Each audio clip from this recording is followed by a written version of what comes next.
এটা বলা হয়ে থাকে যে শ্রীমদ্ ভগবদ্গীতা শুধুমাত্র ধর্মের জন্য নয়, এটি পৃথিবীর প্রতিটি মানুষের পড়া এবং বোঝা উচিত, যাতে সে তার জীবনে সুখ, শান্তি ও সাফল্য লাভ করতে পারে।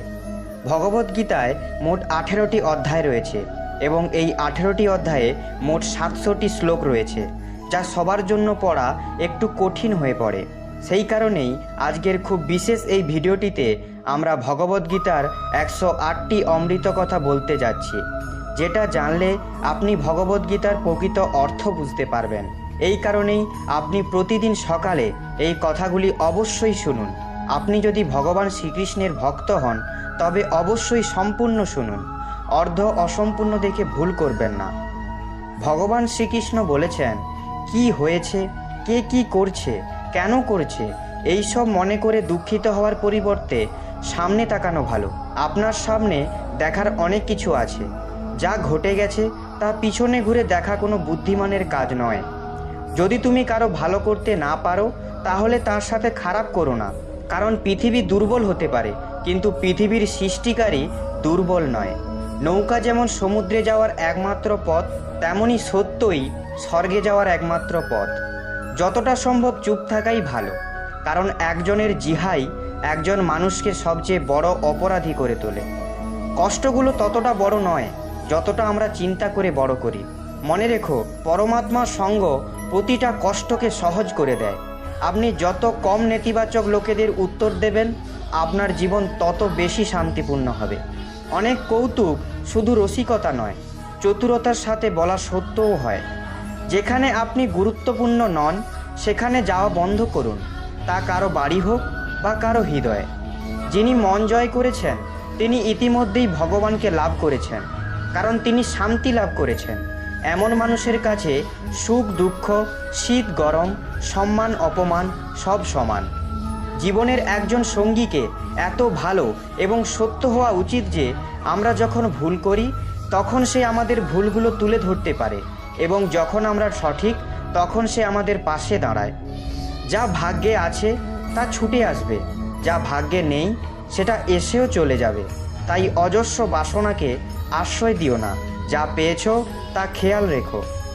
আপনি যদি কাউকে খুঁজে পেতে চান তবে এমন কাউকে খুঁজে নিন যে আপনার জন্য চিন্তা করে, কারণ এই পৃথিবী অবশ্যই আপনাকে ব্যবহার করার জন্য লোক আপনাকে ঠিক খুঁজে নেবে। যখন আপনি একা থাকবেন আপনার চিন্তা নিয়ন্ত্রণ করুন, যখন বন্ধুদের সাথে থাকবেন আপনার জিহ্বা নিয়ন্ত্রণ করুন, এবং যখন রেগে থাকবেন তখন আপনার সিদ্ধান্তগুলোকে নিয়ন্ত্রণ করুন। জীবনে অলৌকিক ঘটনা ঘটতে শুরু করে যখন আপনি নিজেকে বিশ্বাস করতে শুরু করেন। যেদিন আপনি বুঝতে পারবেন আপনার চিন্তা কতটা শক্তিশালী, তখন আপনি আর কখনো নেতিবাচক চিন্তা করবেন না। যে ব্যক্তি আপনাকে মূল্য দেয় না তার সাথে দাঁড়ানোর থেকে একা থাকা ভালো। ভগবান বলেন, তুমি যা চাও তাই করো, আমি যা চাই তাই হবে। আমি যা চাই তুমি করো, তাহলে তুমি যা চাও তাই হবে। মনে রাখবে, দ্বিতীয় দরজা না খুললে প্রথম দরজা কখনো বন্ধ হবে না। আপনাকেই সুখের সন্ধান করতে হবে, কারণ এই পৃথিবীতে যে কেউ অসুখী হয়। কারো মিষ্টি কথার মানে এই নয় যে আপনি তার কাছে বিশেষ। অনেক সময় পায়রাকে শুধু ভালোবেসে খাওয়ানো হয় না, ধরার জন্যও খাওয়ানো হয়। ভগবান বলেন, কাউকে শাস্তি দেওয়ার আগে কিছুক্ষণ অপেক্ষা করুন, এবং মনে রাখবেন, যদি আপনি কারোর একটি ভুল ক্ষমা করেন তবে আমি আপনার 100 ভুল ক্ষমা করে দেব। গতকাল জীবন বোঝার একটি ভালো সুযোগ, এবং প্রতিটি ভবিষ্যৎ মুহূর্ত জীবন বেঁচে থাকার আরেকটি সুযোগ। শ্রীকৃষ্ণ বলেছেন, যে কোনো ব্যক্তির প্রতি অত্যাধিক আসক্তি ক্ষতিকারক, কারণ আসক্তি প্রত্যাশার দিকে নিয়ে যায় এবং প্রত্যাশা দুঃখের দিকে পরিচালিত করে। কর্ম হলো সেই ফসল যা একজন ব্যক্তিকে প্রতিটি পরিস্থিতিতে কাটাতে হয়। তাই সর্বদা ভালো বীজ বপন করুন, যাতে ফসল ভালো হয় এবং সুখ শান্তি দেয়। ভালো কাজ করার জন্য প্রতিটা সময়ই ভালো। আগামীকাল পর্যন্ত কাজ স্থগিত করা বা ভালো সময়ের জন্য অপেক্ষা করা আমাদের নিজেদেরকে দেওয়া একটা প্রতারণা মাত্র। ধর্মের চেয়ে কর্ম বেশি গুরুত্বপূর্ণ, কারণ ধর্ম করলে ঈশ্বরের কাছে চাইতে হয়, যেখানে কর্ম করলে ঈশ্বরকে দিতে হয়। কেউ আপনার সম্পর্কে খারাপ চিন্তা করলে তা তার কর্মে লেখা থাকবে, কারো সম্পর্কে খারাপ ভেবে আপনি কেন আপনার সময় এবং কাজ নষ্ট করছেন? যে ব্যক্তির চিন্তাভাবনা এবং উদ্দেশ্য ভালো, ঈশ্বর অবশ্যই তাকে কোনো না কোনো রূপে সাহায্য করতে আসেন। আপনি যখন অন্যের জন্য ভালো চান, আপনার জীবনে একই ভালো জিনিস ফিরে আসে। এটাই প্রকৃতির নিয়ম। ঈশ্বর যখন আপনার কাছ থেকে কিছু ফিরিয়ে নেন, তখন ভাববেন না যে তিনি আপনাকে শাস্তি দিচ্ছেন। এমনও হতে পারে যে তিনি আপনার হাত খালি করে দিয়েছেন আগের চেয়ে ভালো কিছু দেওয়ার জন্য। প্রত্যেক ব্যক্তিরই তার প্রতিটি স্বপ্ন পূরণ করার ক্ষমতা থাকে, কিন্তু সবাই সফল হয় না, কারণ তারা অবিলম্বে বা অর্ধেক সফল হতে চায়। তাই আপনি যদি সফল হতে চান, তবে ধৈর্য ধরুন এবং প্রতিটি ছোট পদক্ষেপে আপনার পূর্ণ মনোযোগ দিন, যা আপনাকে আপনার লক্ষ্যের দিকে নিয়ে যায়। একজন মানুষ যদি সে যা চায় তাতে বিশ্বাস করে, তাহলে সে যা চায় তাই হতে পারে। ধৈর্যের শক্তির অধিকারী ব্যক্তির শক্তির সাথে কেউ প্রতিদ্বন্দ্বিতা করতে পারে না। এই দেহ তোমার নয়, তুমি এই দেহের মালিক নও। এই দেহটি 5টি উপাদান দ্বারা গঠিত: আগুন, জল, বায়ু, পৃথিবী এবং আকাশ। একদিন এই দেহ এই 5টি উপাদানে মিশে যাবে। তোমার কেবল কর্ম, তাই সৎকর্মে মনোনিবেশ করো। সঠিক কর্ম এমন নয় যা সর্বদা ফলাফল দেয়। কর্ম সঠিক হওয়া উচিত, তবে সঠিক কর্ম হলো সেই যার লক্ষ্য কখনো ভুল হয় না। সত্য কখনো দাবি করে না যে এটি সত্য, কিন্তু একটি মিথ্যা বারবার দাবি করে যে সে সত্য। নরকের 3টি দরজা আছে: কাম, ক্রোধ ও লোভ। ভগবদ্গীতার মূল উদ্দেশ্য মানব কল্যাণ। তাই মানুষের কর্তব্য কর্ম পালনের সময় মানব কল্যাণকে অগ্রাধিকারী দেওয়া উচিত। অন্যদের সাথে এমন আচরণ করবেন না যেভাবে আপনি চান না অন্যেরা আপনার সাথে আচরণ করুক। ভালো কাজ করার পরও মানুষ শুধু তোমার খারাপ কাজগুলি মনে রাখবে। তাই লোকে যা বলে তাতে কান দিও না, নিজের কাজ করতে থাকো।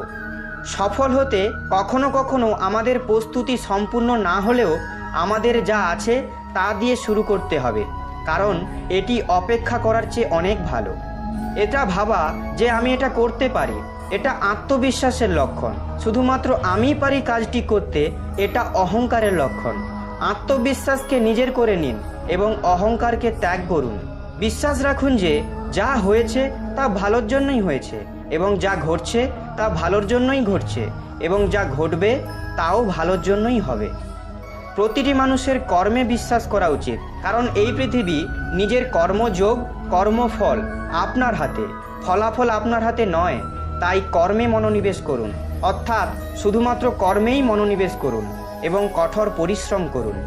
যে দান কোনো অভাবগ্রস্ত ব্যক্তিকে কর্তব্য মনে করে নিঃসন্দেহে দান করা হয়, সেটিই প্রকৃত দান।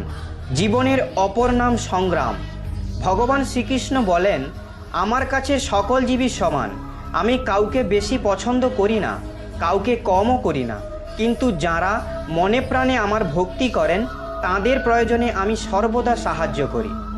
যে বেশি বা কম খায় সে কখনো যোগী বা মহান হতে পারে না। তাই যতটুকু প্রয়োজন ততটুকু খাও, যতটুকু প্রয়োজন ততটুকু ঘুমাও এবং কাজ করতে থাকো।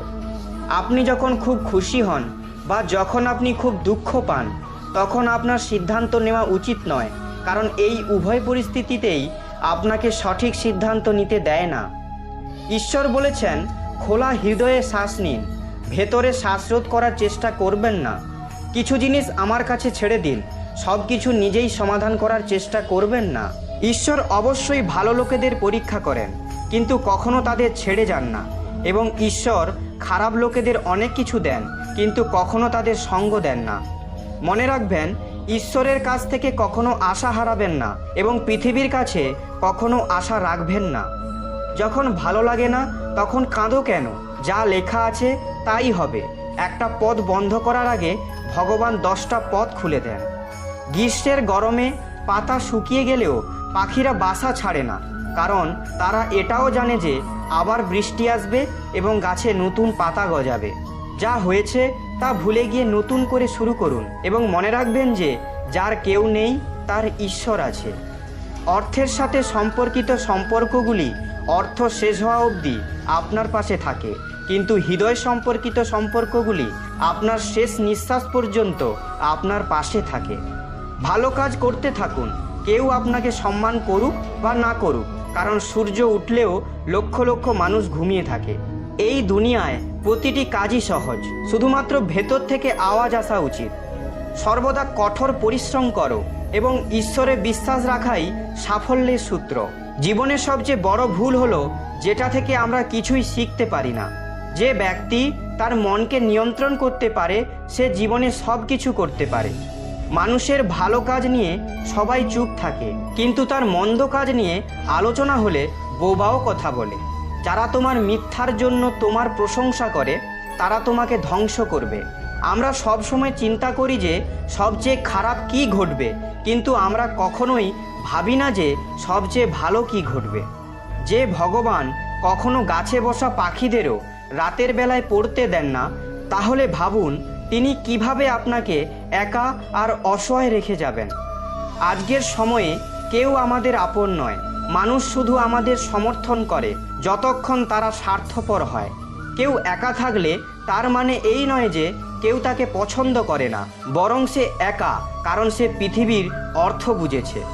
একদিন এক ব্যবসায়ী সকালে তার বাড়ি থেকে বের হয়।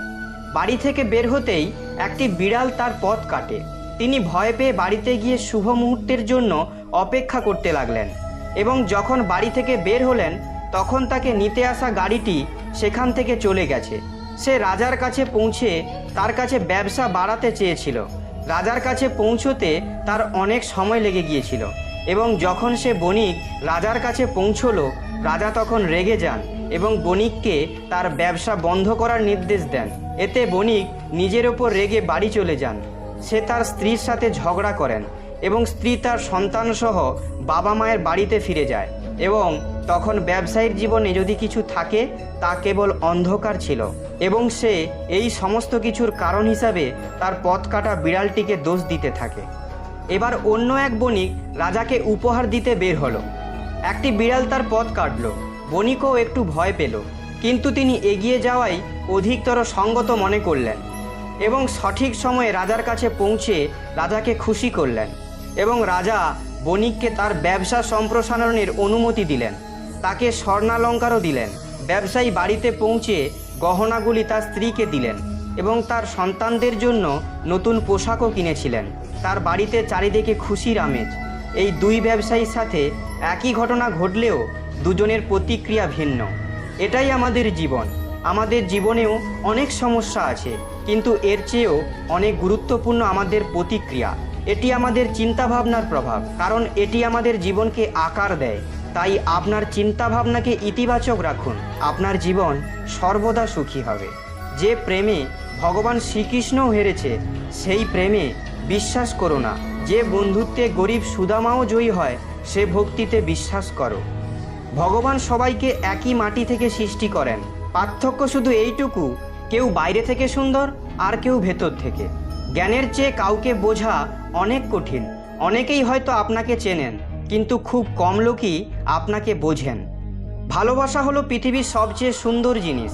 এটাকে দেখা যায় না, ছোঁয়া যায় না, এটাকে শুধু হৃদয়ে অনুভব করা যায়। শ্রীকৃষ্ণ বলেছেন, রাগ করা একটি খারাপ জিনিস, তবে যেখানে যেখানে প্রয়োজন সেখানে দেখাতে হবে। অন্যথায় অন্যায়কারী জানবে না যে সে অন্যায় করছে, নইলে সে সর্বদা আপনার সাথে এমন আচরণই করবে। আপনার জীবনে কখনোই কোনো দক্ষতা নিয়ে গর্ব করা উচিত নয়, কারণ যখন একটি পাথর জলে পড়ে তখন এটি তার নিজের ওজনের কারণে ডুবে যায়। জীবনে দুটি জিনিস গোনা বন্ধ করুন, নিজের দুঃখ এবং অন্যের সুখ, তাহলে জীবন সহজ হয়ে যাবে। পরিবর্তন হচ্ছে প্রকৃতির নিয়ম, তাই যা আছে তা হারানো শোক না করে উপভোগ করতে শিখুন। আপনি যদি নিজেকে বিশ্বাস করেন তবে এটি শক্তিতে পরিণত হয়। আপনি যদি অন্যকে বিশ্বাস করেন তবে তা দুর্বলতায় পরিণত হয়। আপনি কখন সঠিক ছিলেন তা কেউ মনে রাখে না, কিন্তু সবাই মনে রাখে আপনি কখন ভুল ছিলেন। একবার ঈশ্বর আপনাকে এমন একজনের সাথে পরিচয় করিয়ে দেবেন যার আগমন আপনার জীবনকে সম্পূর্ণরূপে বদলে দেবে। তাকে চিনতে এবং যত্ন করা আপনার দায়িত্ব। কিছু সম্পর্কের নাম থাকে না, আবার কিছু সম্পর্ক নামই থাকে। শ্রীকৃষ্ণ তার কনিষ্ঠ আঙুল দিয়ে সমগ্র গোবর্ধন পর্বত তুলেছেন, কিন্তু তিনি দুই হাতে বাঁশি ধারণ করেছেন। উভয়ের মধ্যে পার্থক্য শুধু সাহসিকতা এবং প্রেম। পারস্পরিক সম্পর্কের মধ্যে সাহসিকতা নয়, প্রেম দেখান। সন্তানদের বড় করার জন্য তাদের বাবা মায়ের যে ঋণ শোধ করা সন্তানদের পক্ষে কঠিন। আমার তোমার, বড় ছোট, আপন পর মন থেকে মুছে দাও, তখন দেখবে সব কিছু তোমার, তুমি সবার। যা ঘটতে চলেছে তা অবশ্যই ঘটবে, এবং যা ঘটবে না তা কখনোই ঘটবে না। যাদের মনে এমন সংকল্প আছে তারা কখনোই দুশ্চিন্তায় বিচলিত হয় না। একা দাঁড়ানোর সাহস রাখুন। পৃথিবী আপনাকে প্রতিদিন জ্ঞান দেবে, কিন্তু আপনার পাশে দাঁড়াবে না। কারো ভালো করতে না পারলে কারো খারাপ করো না, কারণ পৃথিবীটা দুর্বল হতে পারে, কিন্তু পৃথিবীর সৃষ্টিকারী দুর্বল হতে পারে না। পৃথিবীতে আবহাওয়া যেমন পরিবর্তন হয়, তেমনি জীবনেরও সুখ দুঃখের আসা যাওয়া চলতেই থাকে। যা হয়েছে ভালোর জন্যই হয়েছে, যা হচ্ছে তা ভালোর জন্যই হচ্ছে, আর যা হবে তাও ভালোর জন্যই হবে।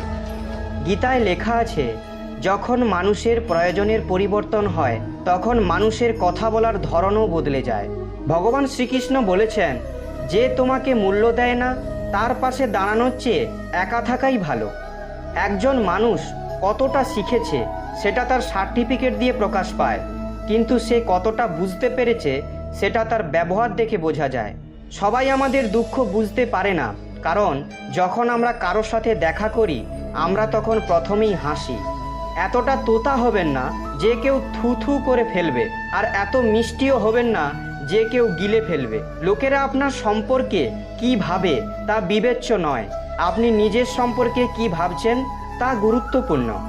পরাজয় একটি শিক্ষা, যা নিজেকে উন্নত করার একটি সুযোগ দেয়। জীবনে আমরা যা চাই তা সহজে পাওয়া যায় না, কিন্তু জীবনের একটি সত্য এটাও যে আমরা যা চাই তা সহজ নয়। এই পৃথিবীতে দুই ধরনের মানুষ আছে।